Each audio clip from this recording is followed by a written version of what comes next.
Galio, the Colossus. Galio's legend begins in the aftermath of the Rune Wars, when countless refugees fled from the destructive power of magic. In the west of Valoran, a band of these displaced people were hounded by a vicious band of dark mages. Exhausted from days without rest, the refugees hid among the shadows of an ancient, petrified forest, and their pursuers suddenly found their magic to be ineffective. It seemed the fossilized trees were a natural magic dampener, and any sorcery used within them would simply fail. No longer helpless, the refugees turned their swords on the dark mages and drove them from the land. Some decided that this sanctuary for magic was a gift from the gods. Others saw it as a reward for their terrible journey, but all agreed this should be their new home. As years passed, the settlers crafted items of protection from the enchanted wood.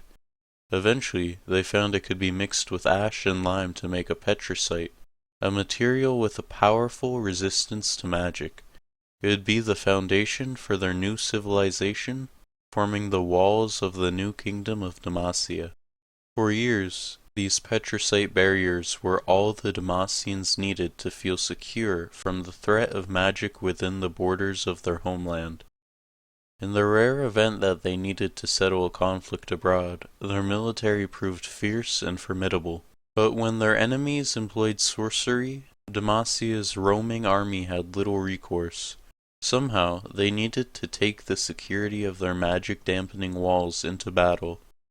The sculptor Durand was commissioned to fashion some manner of petricite shield for the military, and 2 years later the artist unveiled his masterpiece.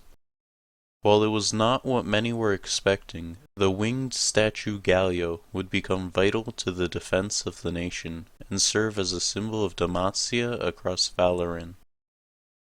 Using a system of pulleys, steel sledges, and countless oxen, they would pull the great stone figure to the battlefield.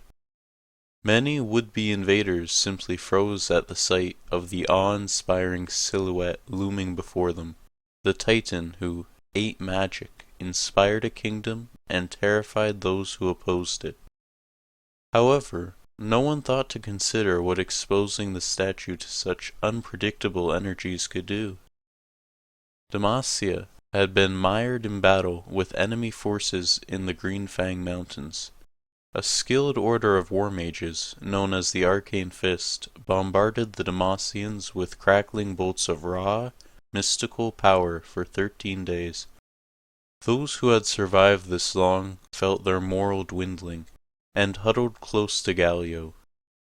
Just when their spirits could be brought no lower, a slow, deafening rumble shook the vale, as if two mountains were grinding against each other. As a great shadow grew above them, the Demacian soldiers steeled themselves for death. A deep voice bellowed from above.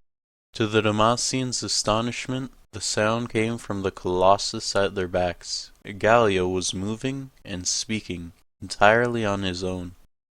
Somehow, the accumulation of absorbed magic had given him life. He threw himself in front of the Demacians, shielding them from attack after attack, absorbing each fresh bolt into his massive stone frame.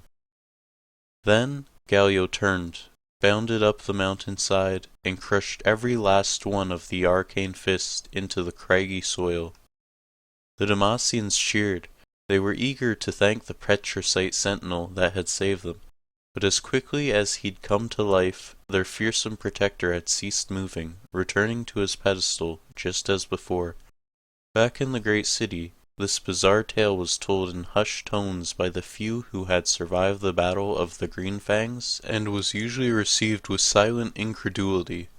That day passed into legend, perhaps a mere allegory of ancient days to help people through hard times. Certainly no one would have believed that the Colossus continued to see all that transpired around them. Even while immobile, Galio retained consciousness, longing to experience the sensations of battle once again. He watched mortals pass beneath him, paying him tribute year after year. It puzzled him to see them disappear one by one as time rode on. Galio wondered where they went, when they vanished. Perhaps they were sent far away to be mended, as he often was when he returned from war. As the years slipped by, Galio began to realize the sorrowful answer to his question. Unlike himself, the people of Demacia could not be repainted or have their damage easily repaired. Mortals were frail, ephemeral creatures, and he now understood just how badly they needed his protection.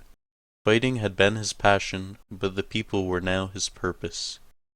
Even so, Galio has been called to battle only a handful of times in all the centuries since.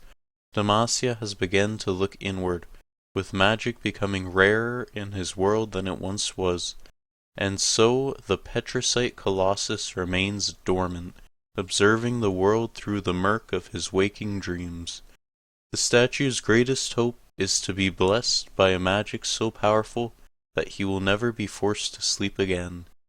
Only then will Galio be able to truly serve his purpose, to stand and fight as Demacia's protector forevermore.